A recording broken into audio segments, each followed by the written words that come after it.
Hello again, welcome to Paintersblock. I'm your host, Anthony Ryden, and today we will be covering the cosmic horror, the feculent Gnarlmaw, and my OSL guide and how I do a little bit of this green glowing light. Now you can see my first test subject right here. It went pretty well, but we're going to make a nice cleaner version today. I'm going to pick apart what I did and just make it a little easier for you guys as well to make something just as good as this. So first we're going to start off with a fully primed in Chaos Black, whatever, a very matte black primer. And this is going to help us start off with a, how the slap chop is usually started off. It likes to, you start off with like a neutral gray and then you dry brush that all over. And then you're going to go in with a white and then you dry brush that all over as well, but a little bit less. And this is going to help me find details that I wouldn't normally see when it's all one color. I've noticed that no matter what the color is, if it's all monotone, I tend to have a hard time seeing some details other than others. And then when you have something that isn't dark, then you have to color in all of the, or paint in all of the shades, so it's not really ideal. So here we're going to grab our titanium white, and we're going to do some of that dry brushing to bring up the highlights. We used neutral gray earlier. So I'll put my link in the description below for all the paint that I use and the brush set that I use. But you can use anything that you want as long as it's kind of a neutral gray and a bright white, just to bring out some of the depth so you can see better detail. Now that's looking pretty good. It's all started off, and as you can see a lot of the raised surfaces a lot easier now. So we're just going to head on over to the Doom Bull Brown. And this is a nice reddish brown that we're just going to dry brush all over most of the tree, avoiding the parts where we're going to use the green as like an OSL. So we're going to use the red to contrast well with this Rhinox Hide. This Rhinox Hide is more of a neutralized brown, and this is what we're going to put around where our green OSL is going. And that's just going to help better accent what the wood would look like if there was this bright green glow, getting rid of all the red, because green is the opposite on the color wheel to get rid of red, so that's going to help your eye think this is more realistic. So now we're getting a Nightquester Flesh, but you can use any type of like a lighter brown tone, and just lightly dry brush this all over the part that we just did with the Rhinox Hide. And after that, you're going to grab your Wildwood, and you're just going to make this very watered down. I'd say about 50-50, if not even a little bit more water than paint. And you're going to put this all over the model, and it's going to just even everything out and muddy up some of the color, but that's alright, because then we're going to use our bases again and use that to bring out some highlights again and some extra mid-tones. It's just going to add extra layering that we're not going to have to put so much effort into. And as you can see, just the lightest bit really already accents the ridges that we want, and that's all we're going for. So after we've done that all over the areas we want, we're going to the Nightquester Flesh, and then we're going to do that with the Rhinox Hide, just like I was saying earlier. Now that we've gotten that started, we're grabbing the Intense AK Red. And this is a really nice red. I just got this, and it's just more of a vibrant series, so it's nice to use to start accenting all of these raised surfaces. And we're going to go wherever the Doom Bull Brown was, and we're going to use this red to start accenting and giving more fun edge highlights and just more depth to our hotter, redder surfaces that are just going to add more contrast, so that our green OSL is going to stand out more so than it would before. Now I'm going in with the red a little bit. You just want to accent anything you want to look more curved, more angled, more like it's trying to make it more look like a tree or not like a tree. And then the next step, we're going to grab the AK Intense Orange. Now this is a fun, very vibrant orange. I'm probably going to use this more so than that lava orange ever again. I don't know, maybe I will, but this was really fun. And I'm just going to put this all around, start edge highlighting everywhere, giving it a little bit more oomph in all of these raised surfaces and letting your eye really catch on to these orange fun little areas. And once you got that all done, maybe you can follow me here on YouTube and Instagram, like the video, and maybe even hit that notification bell, see what else we got going on. Anyways, so we got this, most of the shading going on with the orange, and this is going to be really nice when we start doing the OSL with the green, because this opposite end of the spectrum is going to really help us when we turn around the model, go walk around the table. It's going to help catch the eye. And the next step, we're just going to grab the titanium white, and we're going to go over these circle areas where our OSL is going to be. And I like to start off with a white base because that just allows it to be a very vibrant source for us to start from. And just makes it a lot easier.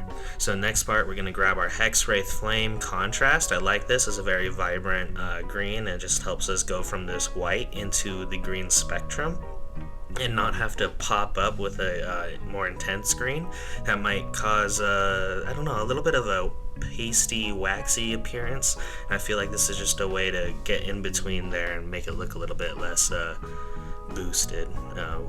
I don't know. I just noticed that this works a lot better as a base than when I use the next step, which is when I use the AK Intense Green. And I'm just going to focus more towards the bottom of these circles, but pretty much all the way to the halfway point on each of these circles, giving us more depth and more just something more fun to look at. And using that same intense green, I'm going to go around and start edge highlighting each of the raised surfaces that I want to show off the green color to our OSL. Now I'm picking these spots like the boils and the raised surfaces with orange on one side and trying to put green on the other, because that's going to extra show how bright this OSL is and give off this appearance. Now next, I'm just putting this all over. I'm putting a second layer on top of some of these areas that I already hit, and that's what's making it a little bit brighter. And as you can see, you put this everywhere, because this is going to be your main predominant glow all the way as far as it goes, because this is the dimmest glow you have going. Now just using that same green, go over and make sure to hit each of the boils and the wrinkles, and this is what it should look like when you're kind of done, and it's going to go everywhere. It's going to really help have this base glow. And the next step, we're going to grab our Tesseract Green, and you're just going to put this inside of the circles. Now I'm using basically every other paint that we use for this light I'm going to use for the glow, but I'm going to skip a step each time just to make the light look more intense than the other than all the glow itself, and we're gonna see how that works. So now I'm grabbing the Moot Green from Citadel, and I love this green. It's just such a vibrant green, even though it's called Moot. It's hilarious. And I'm gonna just use this and go in on all of these the glowing areas that we have going, and just use that to make everything glow a little bit more. And then now we're grabbing the AK Intense Yellow, and we're gonna go in and just use this in the circle as well, and put this more towards the top. Now each step we've kind of gone more towards the top of the circle, but you can go in whatever direction you want to. Now I'm going to go towards the top though, because I like the easiness of being able to shine this yellow light upwards. Now I'm using this yellow light, and I'm making sure that anywhere the yellow on the ring is looking at, I'm going to put the yellow. But anywhere the ring isn't going to really shine any yellow, I'm trying to avoid, so that it looks a little bit more realistic and gives our glow a little bit more depth to it. And now this is Moon Dust, and it's a bright whitish yellow or a lightish yellow from Army Painter, and I really like it to accent the yellow bits that we have going into our titanium white, which I have right on my brush right here. And we're going to put that right in the center where we had the Moon Dust, and this is going to kind of finish off that really hot glare glow that we're trying to kind of detail in ourselves. And there you go. Once you have that all situated, this is what the glow kind of looks like. And now I grabbed an Air Metallic. This is an air paint for airbrushes, but it's amazing with the brush. It literally lays down in one coat. You've got whatever you want, metal.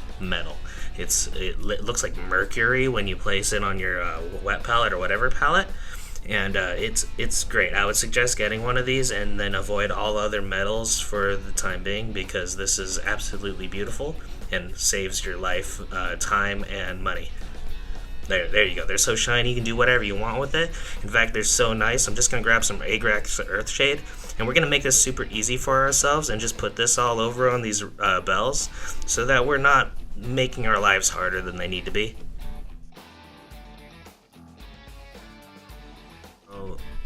Now these bells are very important to Nurgle generally, and their lore, if you don't know much about the Nurgle lore, and I love their lore, I'm a Nurgle player primarily. They use their bells to, well, help them worship Grandfather Nurgle, but also in a lot of their battle and their fights and whatnot, they'll actually go in singing music and singing praise to the Grandfather and all the Poxes and how joyous it is to be a part of it. So you might even fall for it thinking that, hey, I don't want to be part of this group, whatever I'm in, if they're a bunch of horrible people, if these guys are singing and having a good time. But then you're all of a sudden going to be riddled with every single pox known to man. So it's kind of up in the air, but actually Grandfather Nurgle has a pretty big uptick on how many people follow him, just because eventually you just don't like being so decrepit and deceased. So here we're grabbing that intense green from AK, and I still have it left over in my wet palette, and I'm just going over and adding to the OSL and the bells that we already have situated. And I'm also grabbing the Moot Green, and now I'm edge highlighting more so wherever I had that glow. Kind of taking the same pattern I did with the rest of the tree. I'm just skipping each step of the lighting process that I did with the light source. And since it's the bell, I'm not worried about it too much like going off and not being as bright, because it's such a bright surface. So we're going to go ahead and use every single tick that we used for all the other glowing areas besides the main primary source. So here we go. You're just going to go over and edge highlight, use all that practice that we've been putting in, and then you're going to grab that AK Intense Yellow, and like we did earlier, wherever that yellowy part is going to be shining, we're going to put this as well, and this is going to extra show how nice and green, glowy, bright our object source is, and it really helps on the bells to make it look more realistic. Yeah, that's looking really, really nice. Love those green tones. I think Grandfather Nurgle would be very happy with those greens. And here we're just using that air metallic that we have left over, and we're going to go over all of the rings around the flesh eyes and call it a day with that, because that's honestly so easy. You can just use the Agrax Earthwash that we have left over from the bells, match it with the bells even, so that we're not clashing too much. And now we can use the skeleton bone, go around, and then paint in like all of the teeth and the horns around the flesh eyes, or whatever these things are. I think they're like literally spawning a bunch of flies to give you disease if you stop too close to these. Like, I think if you're within 1 inch, you can get disease counters in AOS, which is amazing. And if you're the disease army, you can actually have 2 of these, and it'll help you get more summoning points on the field. And you can pair this with a certain hero, and he'll actually let you have 3 trees. So I may need to paint a 3rd tree eventually, but I'm going to only paint 2, and really I only need 1 for the tournament.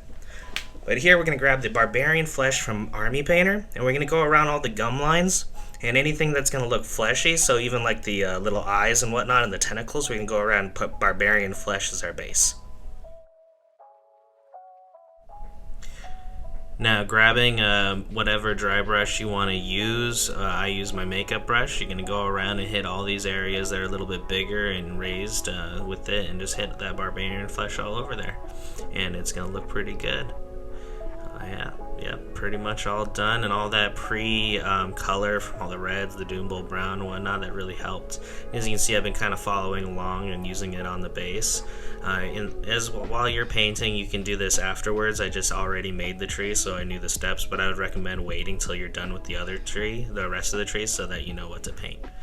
Now, grabbing some Gulliman Flesh. Now, this is pretty much everyone's favorite flesh tone from Citadel, but yeah, it's pretty good here. It's very nice reddish tone, especially with the reds that I have going on the edges from all that Doombull brown and all that over dry brushing, which can be very helpful every now and then when you know what you're kind of going into. I knew I was going with Barbarian Flesh later, so I didn't mind warm tones come splashing over and hitting those areas, because they even added a little bit more depth. Now, making sure I'm not hitting the very center, because I want to make sure everything towards the edges is darker, making the tip of or the very top of these orbs kind of pop more. And grabbing just the creases of these tentacles, not so much the very tips, because I want to leave the tips brighter. I'm gonna put the Gulliman Flesh, and that's already giving us so much depth to these fleshy areas. Thank you for coming in. I finished the rest of it. I'm going to put out a short. It's pretty basic. But I just want to say Happy New Year. Thank you so much for tuning in. And I hope that we helped you break your painter's block this New Year's if you did have some, or just enjoyed a little OSL. Thank you so much.